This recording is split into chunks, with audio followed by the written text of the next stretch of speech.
Bismillahirrahmanirrahim. Assalamualaikum warahmatullahi wabarakatuh. Salam sejahtera buat rekan-rekan peserta pelatihan di OPOP ya. Hari ini saya akan sedikit berbagi terkait dengan materi yang harus saya berikan, materi mengenai business plan atau perencanaan usaha. Rekan-rekan sekalian, di dalam business plan ini adalah suatu yang perlu ya, perlu banget karena sekecil apapun dalam bisnis kita perlu namanya membuat sebuah rencana usaha. Nah, apa itu perencanaan usaha atau business plan-nya adalah dokumen tertulis rekan-rekan sekalian ya. Jadi dokumen tertulis ini mulai dari aspek pemasaran, kemudian aspek produksi, sumber daya manusia ya, organisasi dan manajemen, yang terakhir adalah aspek keuangan. Nah, ini rekan-rekan sekalian, yang kita harapkan adalah di dalam business plan ini teman-teman merencanakan secara terpadu ya. Baik itu hal-hal yang menyangkut internal daripada bisnis teman-teman sekalian maupun aspek eksternal dalam bisnis rekan-rekan sekalian. Kalau bicara mengenai aspek internal ya banyak banget ya, nanti kita akan penjelaskan bagaimana rekan-rekan akan semua yang terkait di dalam bisnis Anda kita rapikan lagi dalam sebuah dokumen yang namanya adalah business plan. Sebetulnya buat teman-teman sudah ada ya. Kalau teman-teman udah usaha, sudah mulai, apalagi yang startup ataupun scale up, sudah ada perencanaan, hanya teman-teman tinggal sekarang bagaimana caranya merapikan dalam bentuk dokumen ya. Kalau dulu masih tercecer-cecer, sekarang kita rapikan lagi, rapikan dalam bentuk dokumen yang namanya adalah business plan. Nah, rekan-rekan sekalian, ini ya, di dalam business plan ini banyak banget ada aspek ya. Yang pertama adalah executive summary. Ya, ini yang terkait dengan rekan-rekan kalau nanti rekan-rekan ya di kemudian hari ingin mengajukan sebuah pembiayaan ataupun hal terkait dengan mitra lain, rekan-rekan sudah punya dokumen ya. Dokumen yang paling atas adalah executive summary. Ini bercerita, executive summary itu bercerita tentang apa? Tentang hal terkait dengan salah satunya adalah terkait dengan data perusahaan, kemudian data bisnis, kemudian terakhir adalah data mengenai hal-hal yang menyangkut pemasarannya. Ini yang biasanya salah satu yang dilakukan oleh teman-teman dari lembaga pembiayaan ataupun teman-teman calon investor ya. Yang pertama adalah lihat dari itunya dulu. Yang kedua adalah latar belakang ya. Latar belakang ini terkait dengan hal-hal yang menyangkut sejarah, visi ya, kemudian juga mengenai terkait dengan aspek sosial, ekonomi dan lain-lain.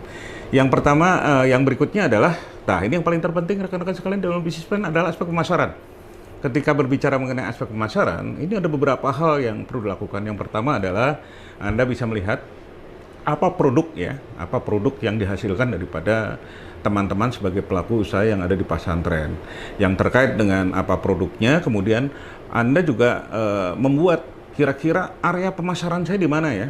Kalau sekarang melihat dengan adanya teknologi ya, digitalisasi sekarang, ada platform digital, kita bisa menembus bahkan merambah ke wilayah pemasaran yang bisa dikatakan tanpa batas. Akan tetapi ya, untuk area pemasaran ini rekan-rekan cari yang betul-betul menjadi wilayah pemasaran yang kira-kira potensinya paling tinggi untuk Anda melakukan penetrasi pasar ya. Ini penting sekali. Di dalam aspek pemasaran, tadi saya jelaskan ya, apa produknya, kemudian wilayah pemasarannya, kemudian teman-teman bisa melihat ya, di sebelah sana, itu ada semacam matrik. Yang pertama matrik mengenai adalah tingkat, kalau kita akan menghitung mengenai market share. Di dalam market share itu kita akan coba melihat bagaimana kita memproyeksikan tentang asumsi tentang permintaan pasar. Rekan-rekan, di permintaan pasar itu sudah barang tentu. Rekan-rekan bisa kira-kira permintaan atau market size ya dari produk kita ya, sejenis produk kita kira-kira berapa besar ya. Kuehna teh segede kumaha gitu. Sebagai contoh ya, saya punya rekan saya ini bisnisnya luar biasa karena akan sedikit menggerus pasar daripada penyuka mie yang ada mie instan di Indonesia. Konon ya, di Indonesia itu adalah konsumsi untuk mie instan itu sekitar hampir 12 miliar lebih porsi ya per tahun ya. Nah, dia ketika tahu besarannya, tingkat permintaannya, dia baru merencanakan kira-kira akan menggerus berapa persennya. Ya, artinya teman-teman juga bisa di tingkat permintaan ini nanti bisa menghitung perkiraan. Simpelnya cari data ya, cari data sekarang banyak di Google atau BPS dan lain-lain. Yang terpenting adalah teman-teman di permintaan sasaran pembeli ini adalah teman-teman bisa memperkirakan segmen pasar kita ke siapa sih kira-kira? B2B ya, business to business, atau bisnis to customer ya, dari Anda produsen langsung ke konsumen, rata-rata sekarang seperti itu, atau B2B2C ya, itu bisa dilakukan. Itu mengenai adalah tadi hal terkaitan dengan permintaan pasar. Yang kedua mengenai supply atau penawaran pasar. Nah, ketika berbicara mengenai penawaran pasar, teman-teman juga harus memperkirakan kira-kira nih untuk penawaran pasar atau supply produk sejenis yang beredar di pasaran. Tidak ada satupun sekarang produk yang tanpa tanpa pesaing ya, tanpa pesaing ada di pasaran. Sudah barang tentu ya. Cara menghitungnya ya teman-teman main asumsi saja, perkirakan ya, perkirakan kira-kira berapa persennya ya produk sejenis yang dibuat oleh perusahaan-perusahaan industri besar. Ya, sekecil apapun Anda akan bersaing dengan industri besar. Kemudian yang kedua adalah perusahaan-perusahaan yang sekelas dengan industri menengah. Yang ketiga kita kategorikan adalah perusahaan ya UMKM, usaha mikro kecil ya. Nah, kira-kira sudah menggerus berapa persennya dari tingkat permintaan pasar. Kemudian dari permintaan pasar ini rekan-rekan bisa melihat tentang peluang pasar menghitung ya. Rumusnya gampang, bisa dilihat teman-teman. Rumusnya adalah A dikurangi B. Di A kurangi B, di sana adalah tentang hal-hal yang menyangkut permintaan dikurangi dengan penawaran. Ya, akan muncul tentang peluang pasar. Kemudian, sudah barang tentu ya, teman-teman akan merencanakan tentang penjualan. Nah, rencana penjualan, kalau teman-teman biasanya saya sendiri membuat dalam jangka pendek, menengah, dan panjang. Anda bisa buat dalam 1 tahun, 2 tahun, 3 tahun ya. Anda bisa lihat ya, bisa membuat seperti itu, rencanakan kira-kira. Jadi Anda merencanakan berdasarkan pengalaman yang terjadi tahun yang lalu. Kira-kira omset Anda berapa ya? Omset Anda berapa? Kemudian naikkan aja 10% kalau Anda memang optimis ya. Itu tergantung Anda, tinggal naikkan. Nanti rekan-rekan sekalian, setelah itu Anda menghitung tentang market share ya.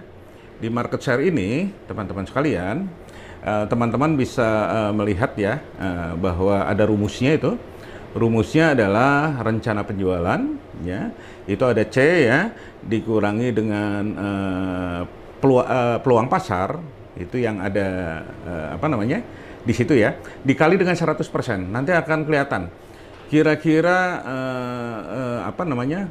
untuk market share ini kita sudah menggerus berapa persennya. Ini salah satu hal terkaitan dengan tadi ya, mengenai adalah kita bagaimana memetakan tentang pemasaran.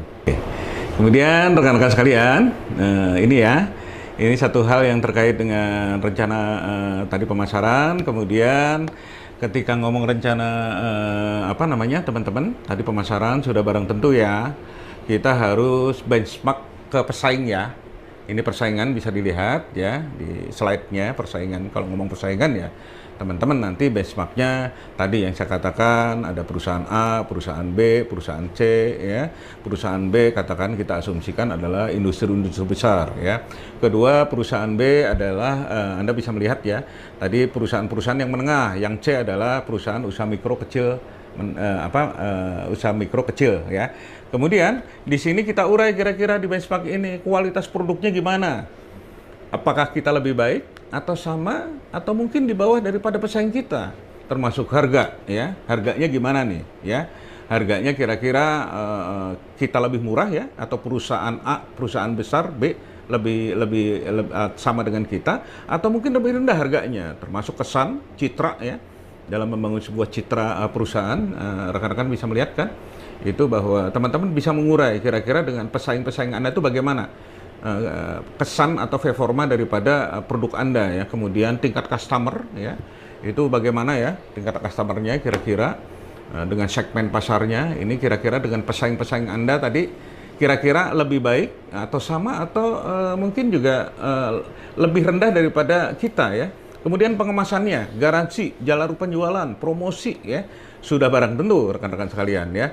Ini sebagai pembelajaran artinya Anda melakukan benchmark. Kalau benchmark, kalau menurut saya, Anda lakukan dengan perusahaan-perusahaan yang bisa dikatakan lebih baik daripada perusahaan kita ya, supaya Anda dapat pembelajaran lebih baik lagi. Nah, kemudian rekan-rekan sekalian, di sini ada 2.7 strategi pemasaran.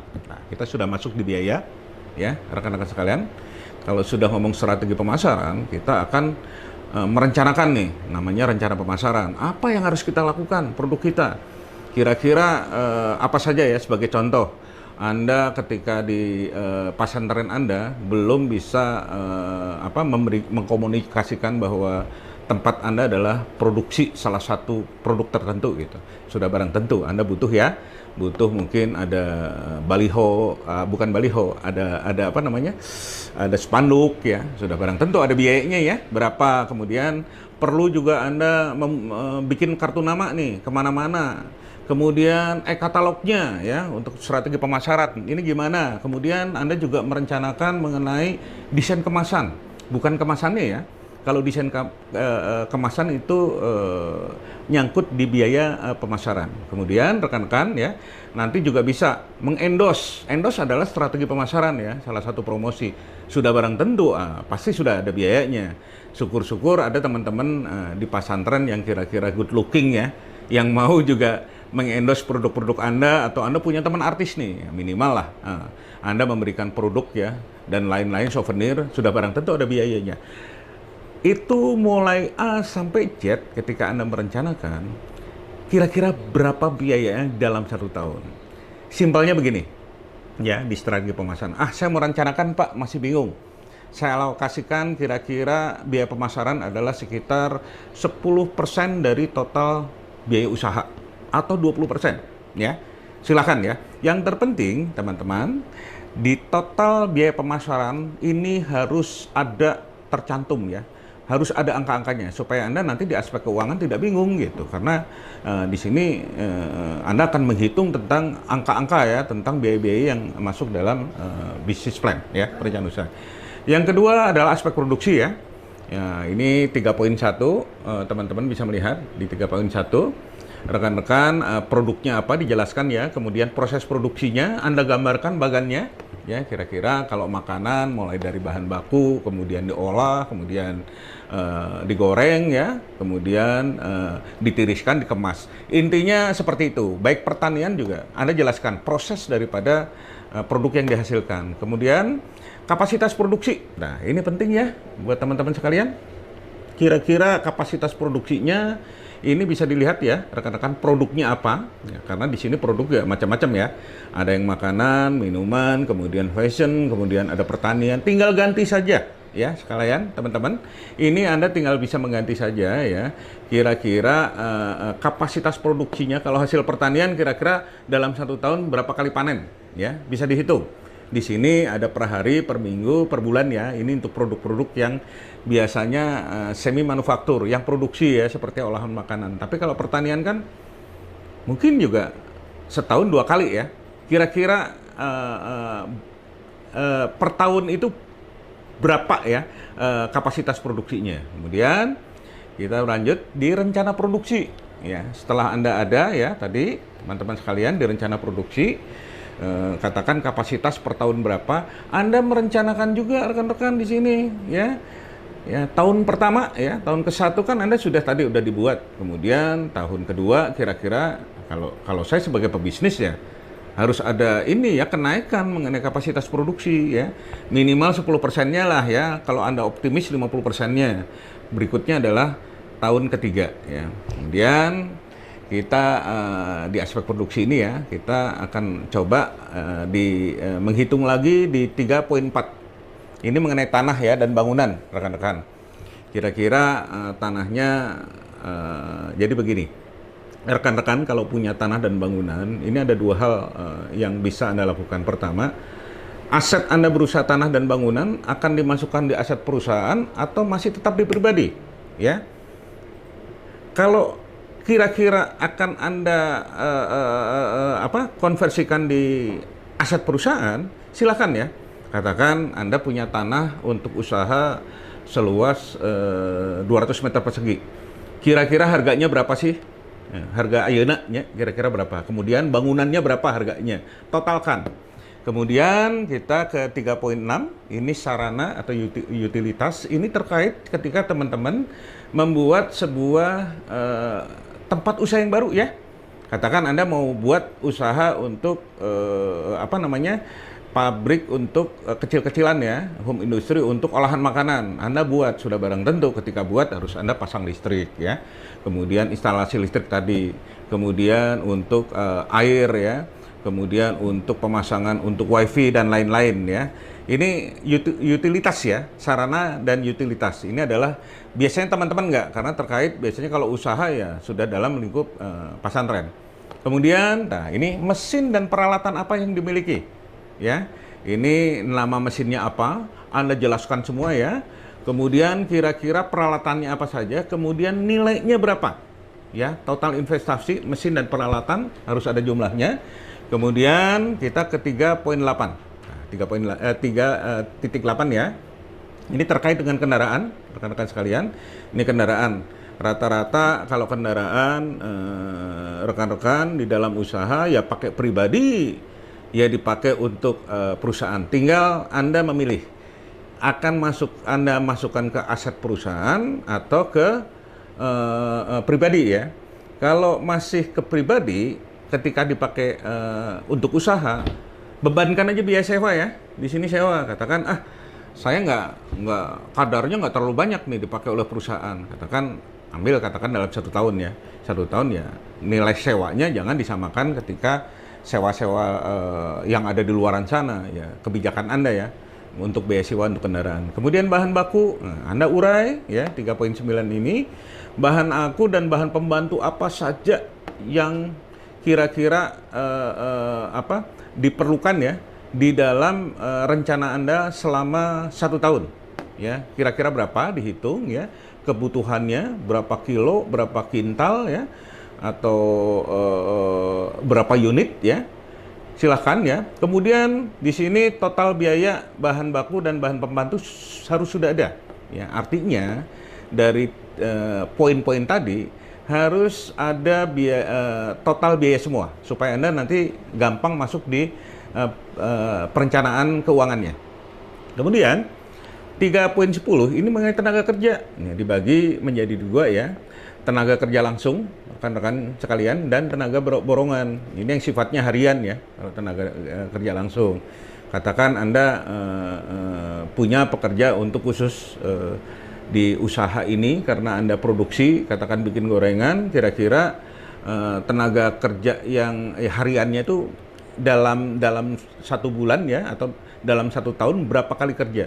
Kemudian kira-kira upahnya berapa, dijumlahkan ya. Kemudian tenaga kerja borongan. Nah, borongan beda sama tenaga kerja harian. Biasanya borongan itu yang sifatnya insidentil.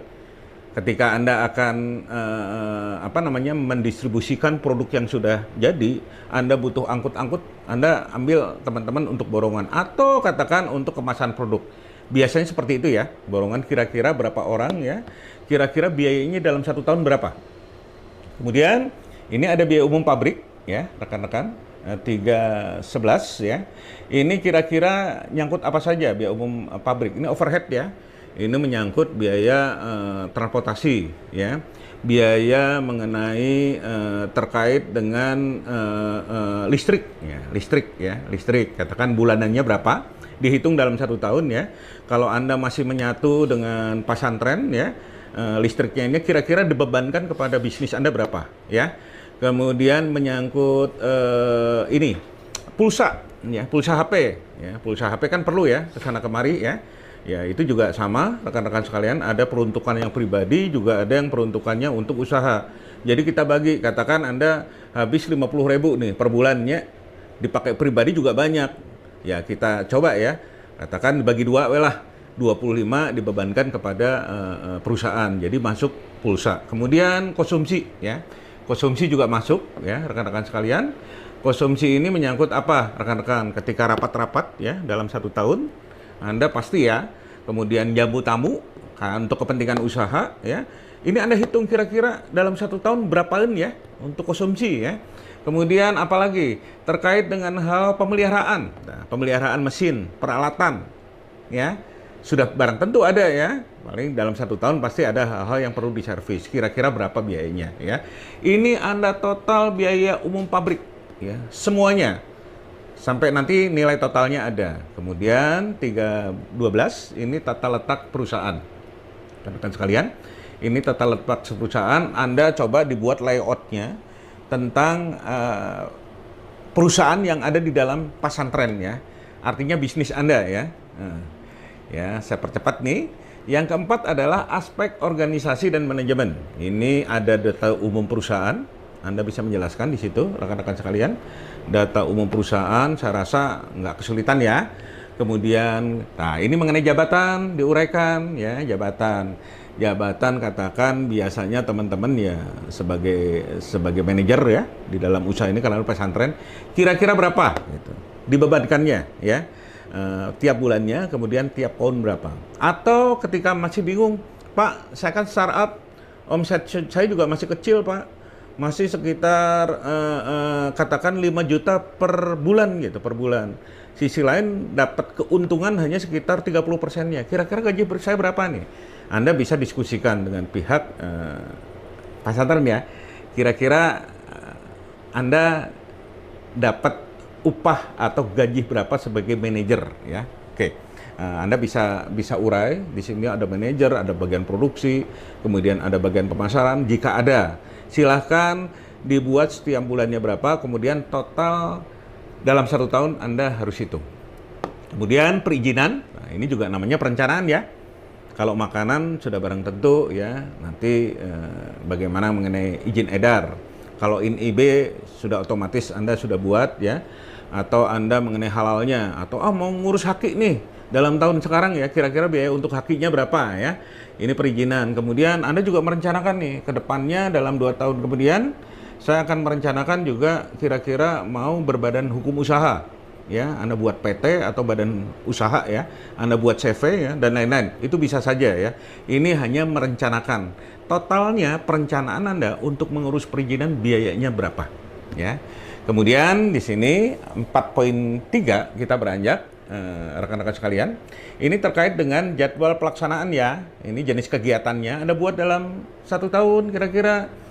Katakan Anda ikut pelatihan ya, pelatihan-pelatihan yang berbayar, kemudian Anda melakukan uji coba produk ya. Anda akan inovasi uji coba produk, sudah barang tentu uji coba produk itu juga pasti ya, rekan-rekan memerlukan biaya ya.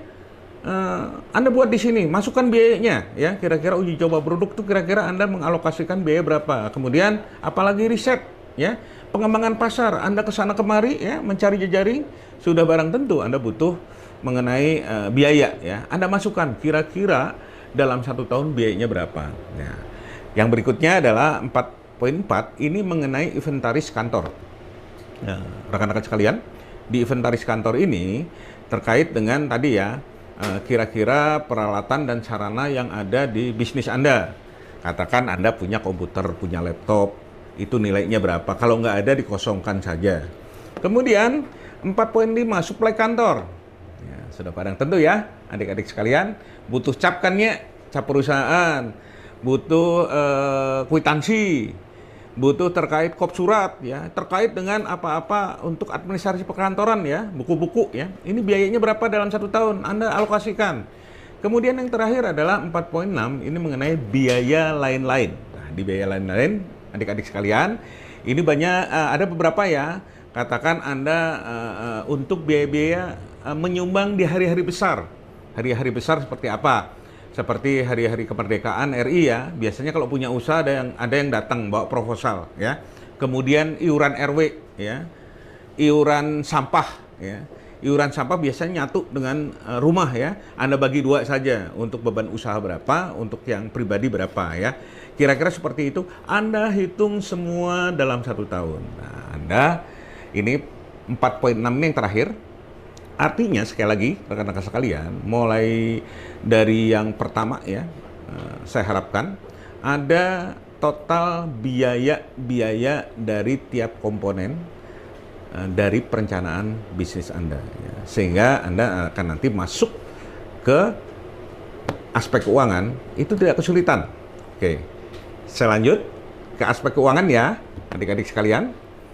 Rekan-rekan sekalian, memang ini agak sedikit perlu konsentrasi ya, adik-adik, karena udah menyangkut angka-angka. Angka-angka kita hitung, kita jumlahkan, tapi uangnya nggak kita pegang ya. Jadi bedanya seperti itu kalau bikin business plan ya. Jadi nggak apa-apa, ini proses pembelajaran. Nah, ini aspek keuangan, adik-adik. Nah, ini mudah ya. Nanti saya berikan Excel-nya, teman-teman tinggal memasukkan. Nah, ini di aspek keuangan, ini kita dibagi ya. Yang pertama biaya project atau biaya usaha. Sekecil apapun itu adalah project ya kalau menurut saya ya. Ini dibagi-bagi ya. Yang pertama adalah mengenai investasi harta tetap ya. Itu berupa tanah, bangunan ya. Kemudian terkait ada beberapa komponen yang ada di sana. Kemudian investasi imaterial ya. Mengenai hal-hal terkait dengan apa?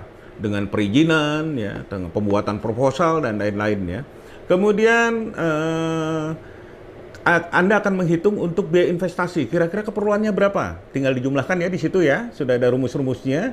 Kemudian ada terkait dengan ini, modal kerja ya. Kalau ngomong modal kerja adalah tadi terkait dengan tadi variable cost dan ini ya. Yang pertama adalah, mohon maaf, ini terkait dengan tadi ya, terkait dengan biaya ini ya, biaya produk pokok ya, pokok produksi ya. Ini bahan-bahan baku, bahan penolong dan lain-lain sudah ada ya, itemnya di situ ya adik-adik sekalian ya. Kemudian ada biaya usaha yang fixed cost ya. Ini fixed cost biaya tetap, ini sudah ada item-itemnya ya. Nah, ini ada total biaya operasi ya. Anda tinggal menjumlahkan ya. Teman-teman, di sini ada total ya, ada apa namanya? Matrik ya. Yang pertama ada total. Anda totalnya berapa? Total itu dibagi 2. Itu kalau mereka teman-teman mulai usaha totalnya adalah modal sendiri, itu masukkan di modal sendiri semua. Jadi kolom kredit Anda bisa kosongkan. Kolom kredit juga bisa diganti teman-teman. Katakan dengan investor. Ya, investor. Katakan Anda perlu untuk investor untuk pengembangan usaha, atau bisa diganti dengan katakan Anda usaha ini patungan ya.